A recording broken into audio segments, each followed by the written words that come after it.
Assalamualaikum warahmatullahi wabarakatuh. Selamat siang, salam sejahtera untuk kita semua. Salam rahayu, salam saudaraku semua yang ada di dalam maupun di luar negeri. Mudah-mudahan damai selalu.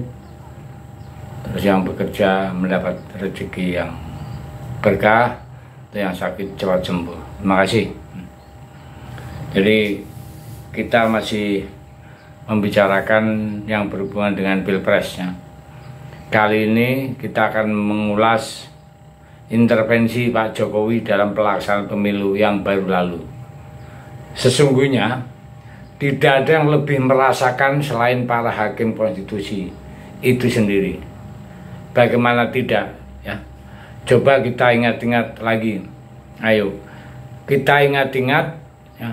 Mahkamah Konstitusi adalah lembaga pertama yang diobok-obok buat meloloskan Gibran menjadi cawapres, ya. Dari cawapres Pak Prabowo. Kita pasti ingat, ya, kelakuan Pak Manusman yang sampai dihukum oleh MK itu. Bukan kita tidak pasti ingat, ya, betapa terpuruknya kredibilitas Mahkamah Konstitusi akibat ulah dari Pak Manusman yang merupakan ipar dari Pak Jokowi itu. Jadi sudah pasti, ya, kalau ada pihak yang benar-benar merasakan dampak buruk dari intervensi kekuasaan oleh Pak Jokowi, pihak itu diantaranya adalah para hakim konstitusi. Mereka merasakan benar intervensi istana tersebut. Mereka sudah melakukan, ya, perlawanan namun gagal, dan makanya kalau sekarang ini ada pihak yang paling mudah buat diyakinkan oleh adanya intervensi kekuasaan Pak Jokowi dalam pilpres yang baru lalu, maka pihak yang paling mudah yaitu adalah para hakim dari Mahkamah Konstitusi ini. Jadi para hakim konstitusi itu sesungguhnya tidak perlu, ya, tidak perlu bukti-bukti yang terlalu banyak, ya, menurut saya. Tapi kita meyakini karena memang, ya, sudah mengalaminya sendiri. Jadi bisa jadi pemanggilan 4 menteri Pak Jokowi di sidang MK pada hari Jumat nanti adalah plot dari cerita panjang drama pilpres yang kata Pak Jokowi sendiri bakal banyak dramanya.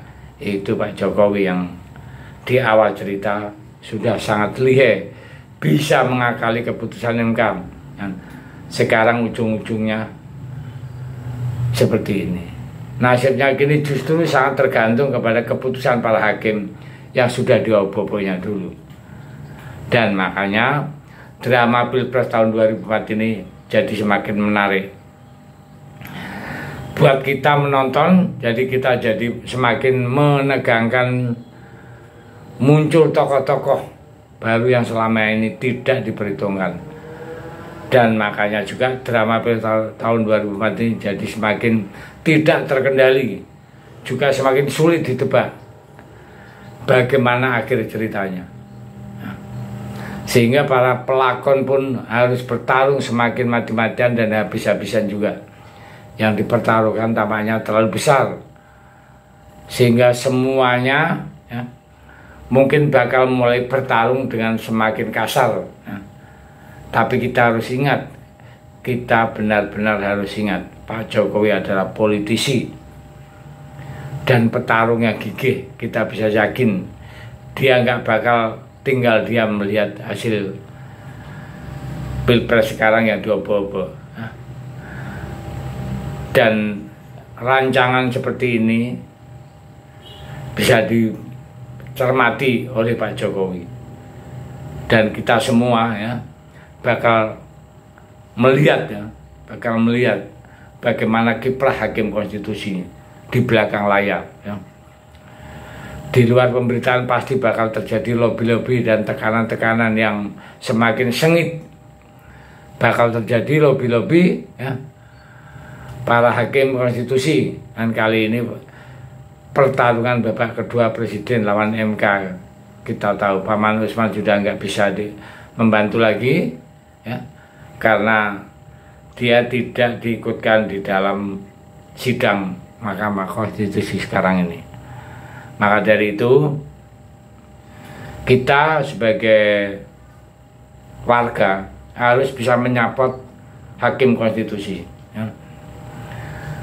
Mari membangun kembali sinergitas persaudaraan dan juga kebersamaan dalam bekerja. Ya.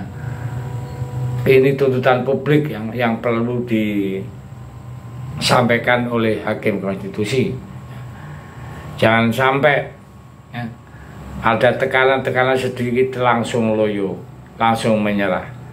Karena misi lembaga Mahkamah Konstitusi untuk itu ya, harus berjalan sesuai dengan norma-norma kaidah hukum yang berlaku di Indonesia. Maka dari itu, kita rakyat yang cerdas dan waras, kita harus jeli dan kita harus melihat baik di luar maupun di belakang layar dan mendukung Mahkamah Konstitusi, hakim-hakimnya yang dalam kancah sekarang ini adalah berjuang untuk demokrasi. Saya pikir itu. Terima kasih. Merdeka.